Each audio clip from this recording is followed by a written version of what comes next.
When you say Jesus and Satan, two varying degrees of the same ego, hot and cold, but they're varying degrees of the same thing. Same thing when you say Christ and Lucifer. Lucifer and Christ are the same thing of varying degrees. Lucifer is the light bearer. Christ is the consciousness of God, or the Christ oil, right? Which is a light, which is why they're both called son of the morning. The difference between the Christ character and the Lucifer character is that Christ is the one that rises up, never to return. That aspect of you that goes up and never descends. And the Lucifer part of you is the part that does ascend all the way up to the crown chakra and then gets kicked out of heaven back to earth. Lucifer is the muse. Lucifer is the praise, the worship that belongs in the heart, not in the mind. If you put the heart in the mind, it will begin to edify and to praise and to worship things outside of itself. But when you take Lucifer and you put Lucifer back in its proper place, which is the heart, which is the earth, right, which is the throne where it belongs,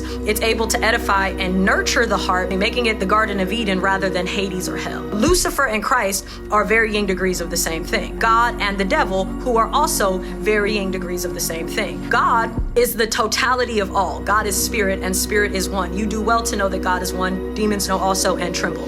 That's the identity of God. Wholeness, oneness, polarity rather than duality. Recognizing that two distinct things are able to exist distinct from each other because there is a third part that is connecting them like a magnet, right? So that is the identity of God, whereas the identity of the devil or Satan, by definition, is the accuser. So if you go look up that word in both the Greek and the Hebrew, what you will find is that it will tell you that the devil is the accuser. Satan is the accuser. So the difference between the character of God and the devil, both dwelling within you, is that one of these characters will gain consciousness and will begin to see all as one. The other will gain consciousness and begin to perceive itself as the whole truth and nothing but the truth, projecting its truth onto others while saying that it is separate from God. It doesn't see all as one. All of these identities exist within you. All of them are aspects of who you are and what you can become. They're your manifest and unmanifest potential, right? Which is how you get the 6-pointed star. You get a triangle upwards and a triangle down, okay?